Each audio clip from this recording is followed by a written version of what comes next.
Hello, I'm Montgomery County Auditor Carl Keith, and welcome to another episode of Odds and Ends. We're really excited about today's episode, Building Community with One Free Concert at a Time. Building community through one free concert at a time. That's one of the driving mission statements of the Levitt Pavilion here in Dayton. And so today we're going to be talking about the Levitt Pavilion, and there's no better person to talk about the Levitt Pavilion than Lisa Wagner. And we're so thrilled to have Lisa Wagner with us today. Thank you. Lisa is the executive director of the Levitt Pavilion. And so Lisa, why don't we just start for those who aren't familiar with the Pavilion? Everyone should be. Yes. But for those who are not, why don't you explain a little bit what the Levitt Pavilion is? Well, let's start at the beginning. Sure. So the Mortimer story, Mortimer Levitt was an immigrant living in New York City during the Depression.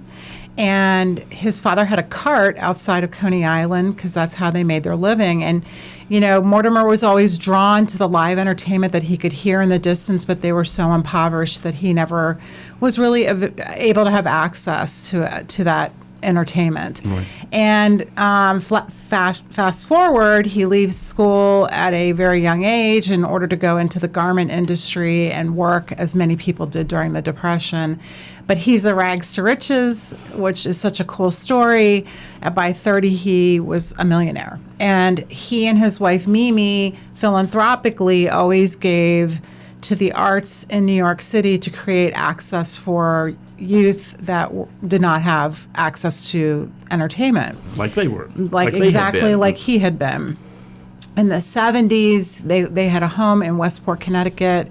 Westport was taking a landfill area to create a beautiful outdoor amphitheater, and they approached Mimi and Mortimer and said, "Would you come on, maybe with like naming rights of the as a donor?" And he said, "Yes, that's great, but you can never charge a ticket."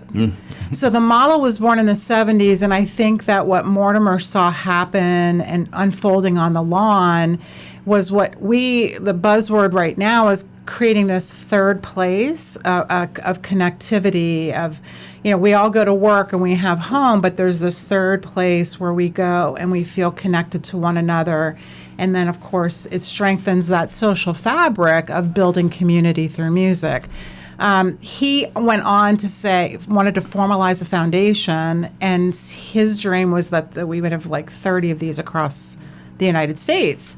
How Levitt Dayton came to be is the typical ingenuity and innovation story of people sitting around a kitchen table talking about how they all missed City Folk Festival.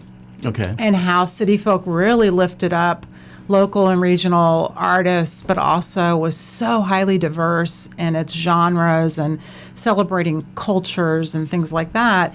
And there just happened to be a gentleman sitting at the table that said, "Have you ever heard of the Levitt Pavilions?" And they rolled over to a computer and, you know, started looking it up, and in true Dayton style, everybody took a piece. Somebody's like, "I know Mayor Nan, I know this person. Let's reach out to the Levitt Foundation and find out how can Dayton be vetted as a city." And within a very short time... Yeah, this moved really fast. Once it got started, it moved very fast. Yes, thanks to our fearless leaders. You know, I think that was Mayor Nan approached Jeff and Ellen Ireland and asked them to chair the Capitol campaign. They brought April Mesher in as the kind of the lead from the city side in order to push the campaign forward. And of all the cities, which I will share with you, are LA, Denver, Arlington, Texas, Sioux Falls, South Dakota, Bethlehem, and at one point Memphis was in. They've left the network. And then, of course, Westport.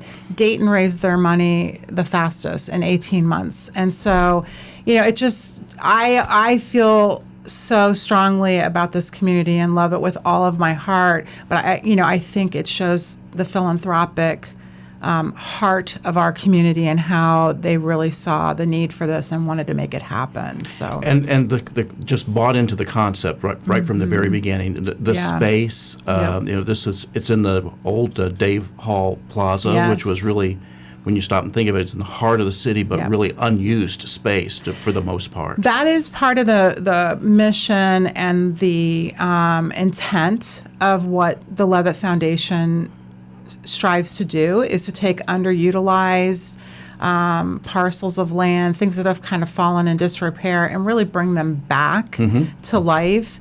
So, for instance, in Bethlehem, it's the old steel mill, Bethlehem Steel, and Overton Park in Memphis, where Elvis played and got paid for the first time. That's where Levitt, Memphis used to. It still is. It's thriving, but they're sustainable. They're on their own.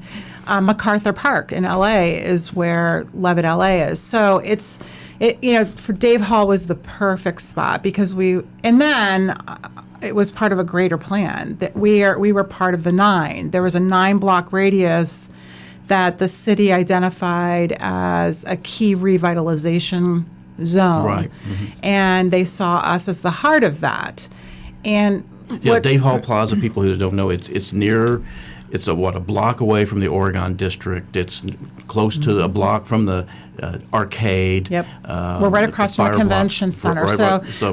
It's 4th Street and 5th Street, and then Jefferson and Main. So that's our city block. And a lot of people don't know this, but when the ink was signed on the tri-party agreement to move the Levitt Dayton forward, that was leveraged with a discussion in Baltimore about the arcade. Okay. When they saw that kind of investment being made from outside the community and knew that we would be bringing in that kind of foot traffic to that area, because we're bringing in almost 70,000 people into downtown every summer, I think that really got people excited about what could be possible. So we're really excited about some of the things that are happening around us now with, of course, the convention center. There's a huge investment being made into the convention center. And the fire blocks. Fire blocks are really hot right now, which is very fun to see. And then I think the city center building on 4th, our barrier on 4th Street, somebody's bought that, and we'll see what happens there. So some exciting stuff, even regardless of the pandemic. I mean, with all of this was going on and developing during the pandemic. And in fact, one season was canceled because of the pandemic. So we say this really fast. So I think you broke ground in 2017? We broke ground in 18. Yeah. 18. I got hired in 17 when they felt they had finally raised the last bit of money for the capital campaign, and they were ready to operationalize. I started, I think, in October of 17, and was asked to sit down with a construction team and talk through what happens now. So we broke ground, I want to say in January, February, and the Lord for shook construction because we opened in August. August of that year. So it was very fast and furious. And, which was funny. There was a little bit of tension between us because I had to book a season. And I kept saying, August 9th, and they just laugh at me. And I'm like, no, I have a signed contract that Gina Chavez is going to be here on August 9th. You have to at least give me a stage. I don't care if anything else is ready, Yeah. So, gladly, we pulled off 33 concerts in 49 days. Yeah. That first season, and then 19 was our first full season of we did 53 concerts that year, and So that's the concept. So you do 3-4 concerts a week? Yeah, every Thursday, Friday, and Saturday we activate that space. And we this year we will open on June 1, and we'll go all the way through mid-September. I kind of wish we could go later, but football trying to compete with Friday night football. Friday night and the Ohio State Buckeyes. All of a sudden, everybody has, they're too busy. So festivals and things like that. Yeah. So but the weather's so gorgeous in the fall. That's, one thing being out there on the lawn midsummer, it can be a little warm. It can be warm, and it can be a little drizzly. You have to wait for it can be that too, and you have to wait for the sun to set a little bit too. Well, the Rybold building, thank you, Montgomery County. The Rybold building actually is our sunshade. Yeah. And really, all of our concerts start at 7:00. o'clock, and really by like 6:30, the shade is beautiful. So you've been with them basically from the beginning, right? So what brought you there? How did you get there? So that's kind of that's a great question. I was working for the Victoria Theater Association. I had been there since the Schuster was open. I said I would never open another venue in my life because it's just a lot of work. But, in my role, one of my responsibilities were the people in the box office. And, we were fighting scalpers and people that were selling tickets at 3 times the face value. But what I saw happening, when we had the big blockbusters like Wicked and Lion King and things like that, I saw people spending their entire, say their entertainment allotment just to come for that one show and have that experience with their family and their children, which is always heartwarming to see kids having access to the arts. But I knew that they were never going to get to a ballet or, Sure. it only goes so far. Right. And it bothered me. And as a leadership team at the VTA, we were talking about this thing called the Levitt. And, we weren't sure if they were going to ask us to help with it or was it going to be a competition. So I actually went to an information session at Amy Deal's. I think it was a fundraiser. They were actually raising money. And the executive director for the Levitt Foundation, Sharon Yazowski, was there. And I actually got to spend a lot of time with her.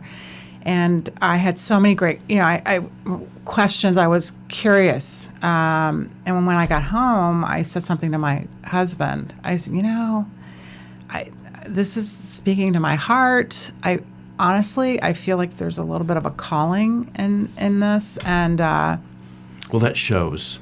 Oh, well, thank you. I know it really is. It's a much different experience for me. I feel like I'm actually permitted to lead with love for the first time in my professional career, and that just, it feels so good. It meant us giving up our weekends together for the whole summer. So I wanted him to be involved in that conversation, and he's just been a tremendous cheerleader all along. But he's at every single concert so that we can be together. But, I did doubt it. I doubted, there were times that I was going to withdraw from the interview process. And I reached out to April Mesher, and I were in Leadership Dayton together. She's a very dear friend. And I said, I think I'm going to withdraw. And she goes, no, like what? No, what are you doing? And I said, come on. I'm leaving a $16 million well-oiled machine, and I'm going to go to a startup. I don't know if I have that in me to do. And she said, just go through the interview process, just for your own benefit, And it is kind of fun to hear, when you hear yourself saying out loud what you've done in your career and what you've accomplished. And a lot of times heads kind of tilt and they say, I'm sorry, you were in charge of what? I had all of front of house at Victoria and the Schuster. So it felt like this was the right move for me. And so I accepted it. Well, talk a little bit about the experience on the lawn. Yeah. People who remember Woodstock will know that they referred to Woodstock as the garden. Well, so at the Levitt, we refer to it as the lawn, right? Yes. Talk about the experience on the lawn, because that's what's really unique and special about it. It is really special. And I think that once somebody comes to the lawn and they have that experience, they fall in love with all of it. The words that people use are ease and joyful. And we spent a lot of time trying to cultivate what the experience should feel like, and knowing that culturally that's different for everybody. So we had a committee of a lot of different voices from our community helping guide that process. So it was very intentional, and we want you to feel invited. We want you to feel welcomed once you're there, and we want you to feel that this is your space. So we allow people to bring their own coolers if they care to. They can bring their own lawn chairs. They can bring a blanket.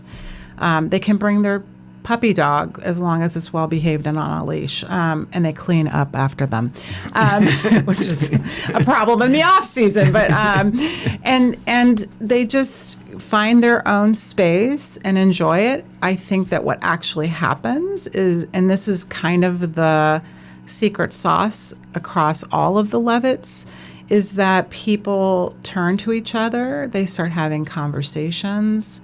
They start sharing their picnic baskets. They become friends on the lawn, and sort of like it's a very diverse group. Very diverse because we've taken away the ticket. Right. Everybody has access to it. So we have everyone from our vulnerable community to the wealthiest people in Dayton dancing together. Yes. Yeah. Or sharing the space. experience. They're sharing the experience. And my favorite story actually that came off the lawn last year, we do pass a bucket and ask for donations to keep this moving forward. And I was doing the bucket that evening, and a gentleman from our vulnerable community was dancing as if no one was watching him. He was just living his best life ever. And he acted as though he wanted to dance with me, and I was like, okay, let's dance, dance. And I said, I have to go. I have to, I have to do my job. One of our board trustees came up to me afterwards and said, that gentleman was not homeless for 2 hours this evening. That's what we're doing. Right. We're giving him a space. We're giving him connection. We're giving him joy. And it really struck me as that's the why. Right. And also, but on the other side of it, a story that was shared with me is a cancer patient. She's going through chemotherapy. She looks forward to being on the lawn with her girlfriend because she's not a cancer patient. She gets to just experience the joy of music and be in kind of communion with her friend and her fellow Levitt family. So there's all those little beautiful nuggets that emerge every year. Right. People share, why is it important to you? Well, I mean, people grieve at the end of the season. They come up and they're crying, and we're going to miss you. We're going to miss this, So we're actually starting to think about how can we keep everybody connected in the off season in a meaningful way. So, there's the retired guy who says to me, this is what gives me purpose. Like, I meet people here. I'm not alone. And I'm going to miss you guys. And, so it's just all of that connection. Let me ask you about what it is, what the whole concept is beyond the lawn, because there's programming that you're involved with outside of the lawn, and the pop-up concerts and the camp. Yes. Can you talk a little bit about that? Well, and so the pandemic showed us that the ticket was not just the only barrier to access, and we realized that transportation, lack of internet, things like that. So we were really committed, which, by the way, during the pandemic, we did a virtual season. That's true. So we did 16 virtual concerts, and we were really and proud. Those were fun. We were proud to be able to inject money into an ecosystem that everybody was not gigging. They were, all of our production guys didn't have work, so it was a beautiful moment. But as we came out of the pandemic, we realized that we need to meet people where they are. And so we started making kind of that intentional partnership and collaboration with people who have trust in the community. And an example of that in our first season were the Omega CDC folks with the Hope Center. They had this big, beautiful grass bowl in the middle of their campus. And Reverend Darrell War explained to me that his hope was that'll be an amphitheater at some point. But their senior lofts had just been finished, and people were living there, and they wanted to celebrate that. So we did a jazz pop-up. We had a jazz ensemble, and we had about 150 people from their community come out on the lawn. We've done something with them almost every year. We did something family-oriented last year, like a trunk or treat, and we did a concert with them. Gem City Market. I think one of the most memorable ones is Westtown. Montgomery County has a beautiful employment opportunity center there in conjunction with Sinclair. And Marvine Mitchell Cook had mentioned to me that they're having a hard time with the community kind of accepting it or taking advantage of it. And I said, why is that? And she said, well, it's government, and there's a little bit of a lack of trust. And I said, well, let's do a pop-up concert. She goes, well, could we do that? And I'm like, why not?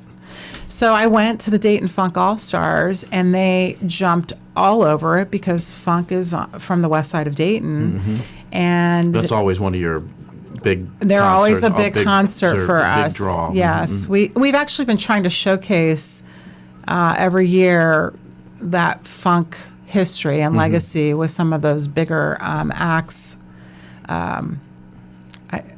So anyway, they came out and they put on an amazing show. We had 500 people in the parking lot of Westtown.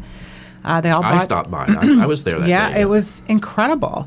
And Sunday afternoon. It was a Sunday afternoon, and a woman stopped me and she said, "This is better than the Levitt." And I was like, whoa. And she goes, no. She goes, "You don't understand. You're not from the hood." Yeah. And she said, "No one does this for us." She said, "Thank you for bringing music to my neighborhood." And, I think when you get those types of conversations with people, I think it motivates you to keep going and that there's a need there. So we're planning we do 45 at the venue, and then we'll do 8 pop-up cons out in the community. We have always done them at the food bank. When there's doing a mass distribution, we put music in the parking lot, and our friends at the food bank share with us that we're destigmatizing food insecurity just by creating joy. And the staff has a little zip in their step. They love it when we're there. They come running out, and they're actually dancing and stuff like that. So we're going to continue that this year. We'll do one this spring, and then at the holidays we'll do a pop-up around the holidays when people are coming through. And then I know right now we have something planned with the city of Trotwood, and then Lakewood Apartments up on Wilmington. We're going to go in, and we're taking Jimmy Leach is going to do some boomer songs for our friends at Lakewood. So, we're sprinkling some boomer songs like for my generation. I don't know. I don't know that I'm that far from boomer. So, this is airing in April. Yes. And so I think you have a reveal every year, reveal of the concert season, and that is coming up May 4th. May 4th. Yeah, rain date is the next day on Cinco de Mayo. But we are really excited. Everybody gets very excited to hear what the big season is going to be and get their little calendars. So we are going to do something actually at the Levitt this year. In the past, it's been a little bit of a fundraiser for us, and we did it at the Bright Side for 2 years. But we want everyone to have access and come and celebrate, kind of reconnecting and getting pumped up about being back at the lawn.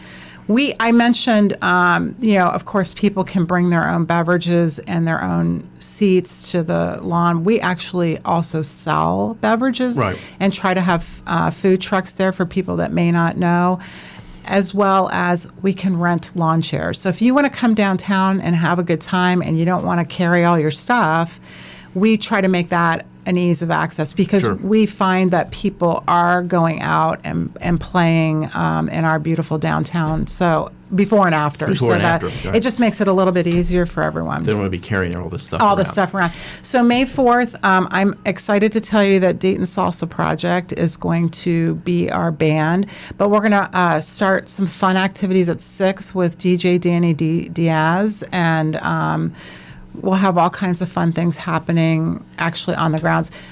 if you're interested in volunteering, we're happy to talk you through that. I think it's important, just to say this. So all of this, there's 4 people, you and 3 others, right? Yeah, There's a staff of 4 that's doing this. So you do need volunteers. Yes, we couldn't do it without our volunteers. They're so amazing. Especially on day of concert, because it's a bit of a lift, and we need people to help us sell concessions, be at the information booth, even just greeting people onto the property and answering any questions. We also are going to try to inform our membership program, which is tied to our annual fund campaign. There are benefits at every level. We're happy to talk to people about that and how to support the legacy of this beautiful mission. And then our patio is going to be activated for our sponsors to say thank you for supporting our 2023 season. So we can't wait. We can't wait to see everybody again. Everybody's like, oh, this is your quiet time. You're not doing anything. This is actually our busiest time. The tempo is a little bit different in the summer. So we're very hard at work. I've been living with the booking of this probably since October. Like no sooner do we sunset the season, we're booking the next season. And we're excited to share it because we've been living with it and we're excited about it, and we become fans of every band before we actually book them. So it's going to be a great season. And just so everyone understands, these aren't cover bands. No, These are not cover bands. Yeah, that's how we try to differentiate ourselves. We do not do tribute or cover bands. We ask people to have original music. They can throw a cover. Especially if they can put their own spin on it. But I know some people are upset about that. But you know what? There are a lot of other amphitheaters, especially in our area, that you can go for that type of thing. So this makes it more unique. Yeah, we really want to celebrate creativity. Darren Bell and I had that conversation early on because that's where all that the wonderful funk music came out of in the 70s. Was they were all in their garages creating music. Right. And so he was excited that we are shining a beautiful spotlight on original music, because people need to know that, like, if you really want to make it big, you have to have your own music. You can't cover it. So we try to be part of that trajectory. We want to give local and regional talent a stage to launch their careers, and we have thanks to Projects Unlimited, we have this thing called the GEM series, where we put local openers in front of some larger national acts in order to help with audience development. Why can't we help each other that way? So well, this has been wonderful. And I knew thank you for asking me. I knew it would be. I knew this would be one of our favorite conversations. So thank you so much, Lisa. We're looking so forward to this coming season, which is just around the corner, and hope that folks will join us out on the lawn and support the Levitt and their mission, which is so vital, I think, to the community, and really makes a difference in the community. And so we appreciate the work that you do. Thank you. And your heart. Well, thank you. Thank you for letting me to be a part of it. So that will wrap it up for us for this edition of Odds and Ends, and we will see you next time. Thank you.